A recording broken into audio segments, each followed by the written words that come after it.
les amis, mis à part mon amoureuse qui tapote aussi fort qu'elle peut, voilà, c'est moi qui lui ai dit de tapoter sur les clous pour éviter qu'on se blesse ou que le chien se blesse. Et oui, et maintenant je râle, oh là là, c'est ignoble. Donc objectif du jour, hop, je me retourne, hop, ça va être mortier. Un petit mortier avec un adjuvant qui permet de rendre étanche ce mortier. Ça dans l'objectif de remplir... Ah bah vous voyez rien, tiens, hop, voilà. Remplir le tuyau, vous savez, qui est fendu là, dans le fond là. Je vais mettre tout autour un ciment étanche. On finira aussi mon pront par le haut là, qui est vraiment étanche. Et en même temps, on va essayer de rentrer à nouveau le tube qui est là, qui était le tube de protection dans le mur autour de la pierre et puis de le cimenter. Et puis des tonnes de sable pour ensevelir notre tuyau avant un jour de refermer. Allez, action! Bon, c'est les amis, ciment partiellement fait. Attends, parce qu'il y a le chien qui fait le quin, il a trouvé une mouche dans notre bordel et il essaie de choper la mouche. Bon, tu t'en fous, mais bon, c'est pas grave. Donc, moi, je suis en train de te parler de notre trou. Donc, si tu regardes dans le trou, on a remis encore un peu de sable, mais on attend un petit peu parce que là, tu vois, on a cimenté. On va le laisser sécher et on va remettre une deuxième couche demain un peu plus épaisse pour bien protéger tout ça. Ensuite, bon, il y a de la mousse polyuréthane, de la mousse polyuréthane, mousse expansive qui vient de tomber. Parce qu'en fait, l'ancien trou d'évacuation de pluie, comme on va pas se faire chier à l'enlever, je le bouchais et donc bon, ça a dégueulé un petit peu. À l'extrémité de notre trou, là, vous le voyez pas, mais on a mis la protection bien, comme je disais, dans le mur, là, le double tube, et puis on a mis de la mousse polyuréthane entre les deux. Bon, on a eu un tout petit souci, c'est que le béton que j'ai voulu faire volontairement, il a coulé un petit peu à l'extérieur. C'est pas grave, on l'a corrigé et c'est pas mal.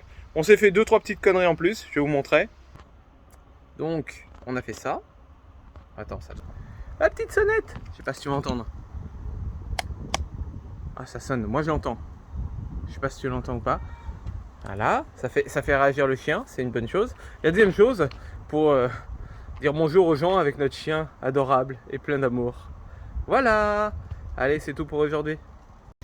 Bon, nous y voilà. Nous y voilà, nous y voilà. Je nous descends, hop, je vous emmène avec moi dans le trou. Ouh, coucou mon amour. Ça y est, j'ai un joli tas de sable à mes pieds. Donc le toyo il est en dessous, il est caché là, tu vois, la maison elle est dans le fond, on la voit plus. Bon, il restera ça là, mais là je l'ai bourré de mousse polyuréthane, on verra. Il restera ça où j'avais jeté des restes de mousse polyuréthane dedans, mais on verra comment je le bouche après. Répéter par le haut, hop. Et donc maintenant on va colmater, remettre la terre, notre petit tas de terre qui est là. Petit. Oui, l'Everest qui est là. Et on va le mettre dedans. Il n'y a plus qu'à. C'est parti. Ça y est, victoire. Donc je vais vous faire un petit tour de la terrasse, vous allez voir. Attention, ça c'est toujours moi. On a rangé un peu, en plus on a balayé un peu. Alors attends. Donc notre bordel on l'a rangé de ce côté-ci un petit peu dans le coin. On a laissé la terre là en tas de ce qui nous reste parce que il en reste puisqu'on a mis pas mal de sable dedans pour protéger le tuyau. Dessous il y aura des planches parce que c'est là où il faut qu'on répare le béton que ça fuit aussi à la maison. Notre trou qui est fermé avec toute la merde de la terrasse qu'on a foutu dessus. Bon, il faudra recreuser pour faire une dalle ou voir suivant comment ça s'est tassé. Et tout au fond là-bas vous voyez mon amoureuse qui est décédée parce que là on est mort. Mais sinon la terrasse, bon il y a encore la merde là-bas là hein. Mais sinon la terrasse est beaucoup plus propre. Tout est relatif mais est beaucoup moins en bordel. Il nous reste donc la tuyauterie de la gouttière à retravailler. Bon, on a mis des petits coups de scie circulaire là. Et puis je pense qu'on va arrêter pour aujourd'hui. Allez, c'est parti!